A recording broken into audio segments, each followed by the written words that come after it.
धर्म, धर्म से भी मुक्ति नहीं होगी। ये भी सुन लीजिए, रामचरितमानस की चर्चा है, कोई सदगुरु कबीर की बात नहीं है जो टीका टिप्पणी कर दीजिएगा। रामचरितमानस में लिखा है कि धर्म से मुक्ति होने वाली नहीं। धर्म से कैसे मुक्ति होगा? धर्म का अर्थ तो होता है स्वभाव, नेचर, गुण।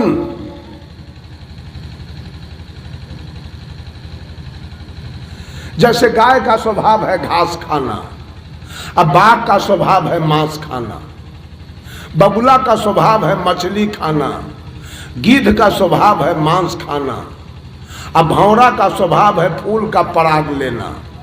उसी तरह से आपका स्वभाव है भात रोटी खाना, दूध दही घृत मक्खन मलाई खाना। तो इससे आप तर कैसे जाइएगा? कंठी बांध लेने से तर जाएंगे आप? कंठी बांधने की कोई आवश्यकता नहीं है।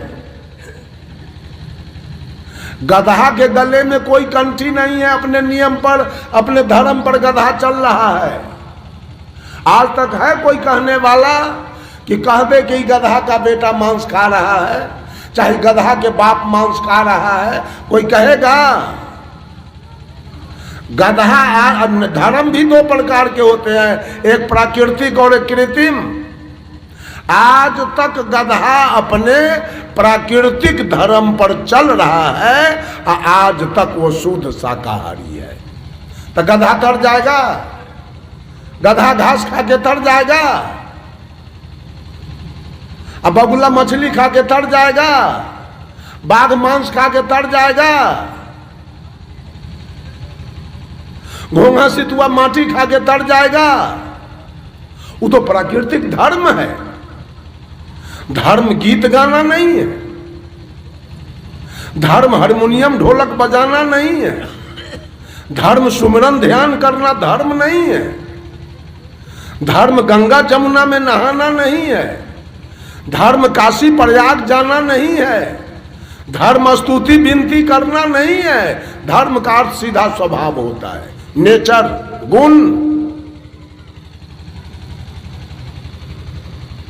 धर्म से कहाँ मुक्ति हो जाएगी? धर्म तो आपका स्वभाव है, मानव का स्वभाव है, सब प्राणी का स्वभाव है।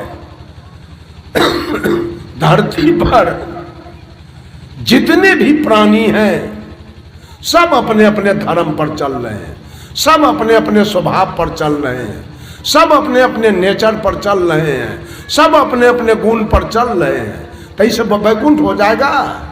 गाय घास खा के सतलोक जाएगी? आप स्तुति करके वैकुंठ जाइएगा? कोई ढोलक हारमोनिया बजा के स्वर्ग चला जाएगा? कभी नहीं। यह आपका स्वभाव है। माता पिता की सेवा करना हमारा धर्म है, हमारा स्वभाव है।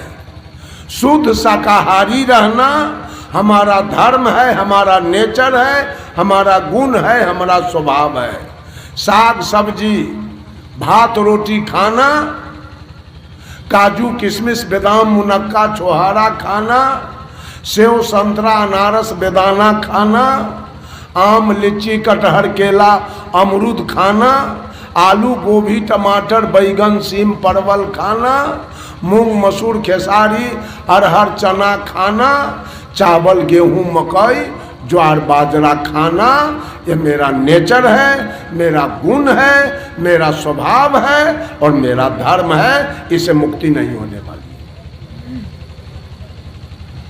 और मांस मछली तारी दारू गांजा भांग बीड़ी सिगरेट पान सुपारी शिखर पराग जर्दा किमाम चोरी दलाली बेईमानी घूसखोरी करना, ये मेरी आदत है, ये आदत है और वो धर्म है। धर्म सुखदायी है, धर्म आपको मुक्ति नहीं देगा, धर्म से आपके जीवन में सुख आएगा। और जितनी भी आदतें आपने लगाई है अपने जीवन में वो दुखदायी है। बीड़ी आपको दुख देगा, सिगरेट आपको दुख देगा, गांजा आपको दुख देगा, दारू आपको दुख देगा, तारी आपको दुख देगा, मांस आपको दुख देगा, और मछली भी आपको दुख देगा, चोरी दलाली भी आपको दुख देगा। ये सारी आदत है और आदत मैंने अपने जीवन में लगाया है। और धर्म मैंने माँ के गर्भ से लेके आया। जो बच्चा जन्म लिया है कभी भी वो मुंह में मांस नहीं रखेगा। और मछली, मांस मछली खाने के लिए बीजक में साहब कबीर कहते हैं, राही ले पिपराही बही, करगी आबत काहू न कही। राही आया इस दुनिया में, यहाँ के पहले लोग जो आए हुए थे, पहले से जो डूबा था वो हमको भी धकेला। पहले से जो डूबा था वो हमको भी धकेला है।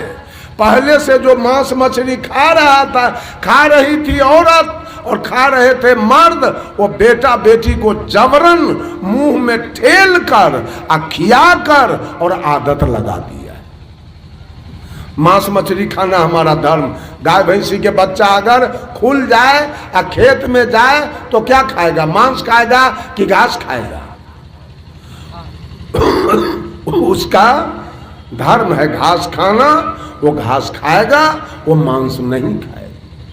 ये सारे आदत लगाए गए। आज आदत वाले लोग सब दुर्गा जी के सामने भेड़ काटते हैं, बकरी काटते हैं, गाय के सामने, काली के सामने, दुर्गा के सामने बकरी काटते हैं, भेड़ी काटते हैं और अपने को धार्मिक कहते हैं। ये नियम कहाँ से आया? काली दुर्गा के सामने बकरी भेड़ी काटने वाला नियम कहाँ से आ गया?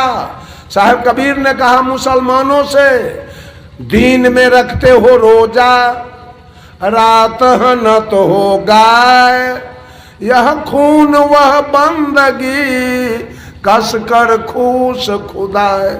मौलवी साहब दिन भर अन्न नहीं खाते हो, पानी नहीं पीते हो, और ज्यों सूर्यास्त हुआ तो कोई बकरी काटते हो, कोई गाय काटते हो, कोई ऊंट काटते हो, कोई दुम्मा काटते हो। एक तरफ इबादत करते हो, एक तरफ खून की नदी बहाते हो। अल्लाह खुश होगा? मान लिया जाए, आप ही की बात को मान लिया जाए कि दुनिया को बनाने वाला, दुनिया का मालिक कोई है, इसको मान लिया जाए। तो अगर दुनिया को बनाने वाला कोई मालिक है तो पूरे सृष्टि के जितने जीव जंतु हैं उसी के पुत्र होंगे ना पुत्री, उसी के द्वारा न रचना सबका किया गया। तो किसी के बेटा को कत्ल कीजिएगा तो उसका पिताजी आपसे दोस्ती करेगा? अगर है कोई मालिक एक, कबीर ने तो खारिज कर दिया इस बात को, स्पष्ट कह दिया एक कहो तो है नहीं। बोलिए आप लोग भगवान कितने हैं? भगवान कितने हैं? कोई डरे न बोल रहा है सुधरेगा कि न सुधरेगा। कितने हैं? एक है। कहां मिले थे? देखे थे कहां? झूठ बोलते हैं बाबाजी होके? ना बाबाजी सब झूठ बोलता है। कहां मिला? परमात्मा कॉलेज में मिला था कि हॉस्पिटल में कि बरियात में देख लिए, कि चौसा ब्लॉक पर मिल गया कि जिला में मिला? कहां मिला? एक कह दिया, उंगली ऊपर उठा दिए, एक है। कहां है वो? हमको बात कराइए तो तनी। क्या बोलते हैं? तो एक है, तो एक मरेगा तो सब मर जाएगा। एक मरे तो सब मर जाएगा, पूरा सृष्टि के लोग।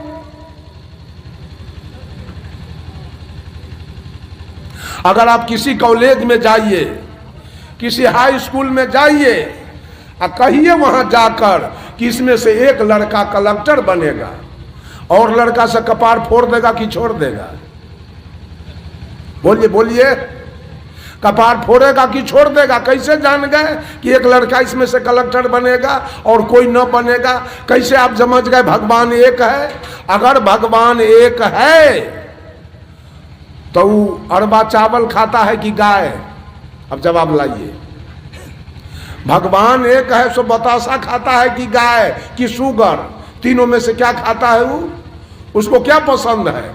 वो पूरब घूमने वाले से खुश है कि पश्चिम घूमने वाले से? वो मंदिर जाने वाले से खुश है कि मस्जिद जाने वाले से? बोलिए ना, आप झूठ फूस मत बोलिए। वो एक कहीं नहीं है। भगवान को आप एक भी नहीं कह सकते हैं, दो भी नहीं कह सकते हैं, 10 भी नहीं कह सकते हैं, 20 भी नहीं कह सकते हैं, लाख भी नहीं कह सकते हैं, और करोड़ भी नहीं कह सकते।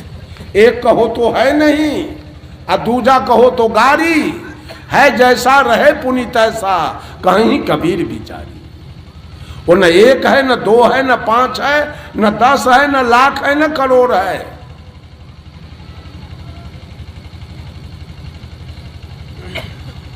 उसको आप गिनती नहीं कर सकते हैं। आप गिनती कीजिएगा, भारत का व्यवस्था कुछ और है, यहां के भगवान कुछ और हैं, और चीन के भगवान कुछ और, जापान के भगवान कुछ और हैं, अमेरिका के भगवान कुछ और हैं, रूस के भगवान कुछ और हैं, इंग्लैंड के भगवान कुछ और हैं, सऊदी अरब के भगवान कुछ और है। तो आप एक कैसे कह दिए? भगवान की गिनती कोई नहीं कर सकता है। गोस्वामी तुलसीदास जी कहे, घट में है सूझ है नहीं, लानत ऐसो जिंद, तुलसिया संसार को भयो है मोतिया बिंद। भगवान कहाँ रहता है? हर घट में। वो मठ में नहीं रहता है, वो जर्रे जर्रे में नहीं रहता है, वो कण कण में नहीं रहता है, वो घट घट में रहता है।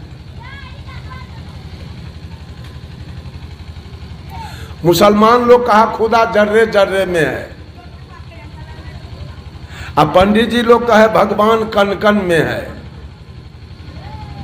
तो भगवान यदि कण कण में है तो भगवान वेश्यालय में भी होगा। वहां टिकट काटता है क्या भगवान बैठ के? और जहां कसैया गाय भैंसी काटता है वहां भी भगवान होगा। और जहां मछली बिक रही है वहां भी भगवान होगा। और जहां दारू की भट्टी चल रही है वहां भी भगवान होगा। और जहां तारी के दुकान है वहां भी भगवान होगा। और जहां घुसखोरी चल रहा है, दलाली चल रहा है, वहां भी भगवान। अगर कण कण में है तो हर जगह होगा। क्या वैसा भगवान चाहिए आप लोगों को?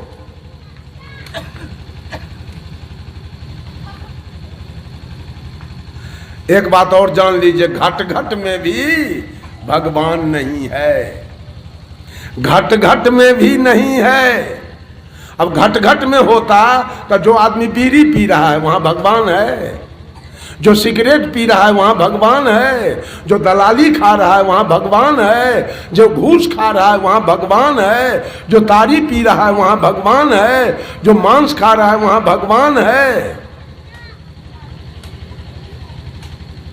नहीं, घट घट में भी नहीं है। कबीर साहब कहते हैं, करनी करे सो पुत्र हमारा, कथनी कथय सो नाती, रहनी रहे सो गुरु हमारा, हम रहनी के साथी। जो मंच पर केवल कथनी करे, आकाश पताल की बात करे, करनी उसके पास कुछ न हो, खाली गलत काम करे। अब मंच पर 4-4 घंटा प्रवचन दे दे, बीड़ी पिए, सिगरेट पिए, दलाली खाए, घूस खाए, सिगरेट पिए। साहब कबीर कहते हैं ये मेरा नाती है। ऐसे लोगों को साहब कबीर ने, जो केवल कथनी करता है, उसको साहब कबीर ने नाती कह के संबोधित किया। नाना और नाती का जो रिश्ता है वो दूर है कि निकट? नाना नाती का रिश्ता दूर है। नाती होता है बेटी के बेटा, नाना से उसका रिश्ता दूर है। बेटी के बेटा है नाती, रिश्ता दूर है। सदगुरु कबीर कहते हैं जो मंच पर केवल कथनी करता है उससे रिश्ता मेरा दूर है, वो मेरा नाती है। और करनी करे सो पुत्र हमारा। और जो चलता है, करता है, करके दिखाता है, बोलता कम है करता ज्यादा है, वो मेरा बेटा है और उससे मेरा खून का रिश्ता है, खून का संबंध है। करनी करे सो पुत्र हमारा, कथनी कथे सो नाती, और रहनी रहे सो गुरु हमारा। और जो कथनी करनी दोनों से ऊपर उठ गया, अर्थात जो रहनी में आ गया, positive degree, comparative degree and superlative degree. डिग्रियां 3 होती है और पोजीशन 3 है, गुड, बेटर, बेस्ट। गुड माने अच्छा, बेटर माने उससे अच्छा, और बेस्ट माने सबसे अच्छा। आप मांस, मछली, तारी, दारू, गांजा, भांग सब कुछ खा रहे थे और इसी तरह सत्संग चल रहा था। संत जी मन से बोल रहे थे मांस खाना, मछली खाना, तारी, दारू, गांजा, भांग, बीड़ी, सिगरेट खाना यह अध्यात्म के विरुद्ध है और मानव के स्वास्थ्य के भी विरुद्ध है, इसको नहीं खाना चाहिए। तो आपने खाना छोड़ दिया। खाना छोड़ दिया तो नफा हुआ कि नुकसान? दुर्व्यसन खाना छोड़ दिए तो नफा हुआ कि नुकसान? नफा हुआ। अब आपको डिग्री मिल गई, अब आप हो गए पॉजिटिव डिग्री एंड गुड, और प्राणी से आप अच्छे हो गए। अब आप हो गए पापात्मा नहीं रह गए, अब आप हो गए जीवात्मा एज ए पॉजिटिव डिग्री। उसके बाद गए सदगुरु के शरण में, दीक्षा लिया, सारा चोरी, दलाली, बेईमानी, हत्या, बलात्कार छोड़ दिया तो नफा हुआ कि नुकसान? नफा हुआ और डिग्री आपकी आगे बढ़ गई। अब आप हो गए कंपैरेटिव डिग्री एंड बेटर, उससे भी अच्छा। अब आप हो गए महात्मा। क्या थे? पापात्मा। अब उसमें सुधार किए तो क्या हुए? जीवात्मा। और उसमें सुधार किए तो क्या हुए? महात्मा। और महात्मा बनने के बाद निर्वैर, निर्भय, निष्काम, निर्लोभ, मन और मन की कल्पना, बुद्धि और बुद्धि की तर्कना, इंद्री और इंद्री की भोग वासना, चित्त और चित्त की चंचलता से जब आप ऊपर उठ गए, सारी आसक्तियां मिट गई, सारे पाप कर्म खत्म हो गए, अंत में आप ही बनेंगे सुपरलेटिव डिग्री एंड बेस्ट, आप ही बनेंगे परमात्मा। बहुत सुंदर विचार संत श्री रमाशंकर साहब जी के आप सुन रहे थे। हम धर्म के नाम पर हिंदू, मुस्लिम, सिख और ईसाई को बांटते हैं। हिंदू हो या मुस्लिम हो, पूजा के नाम पर पाप करते हैं, पर हम समझ नहीं पाते। इसलिए इस वीडियो को पूरा सुने, तब आपके समझ में आएगा क्या बात सच है साहिब जिंदगी।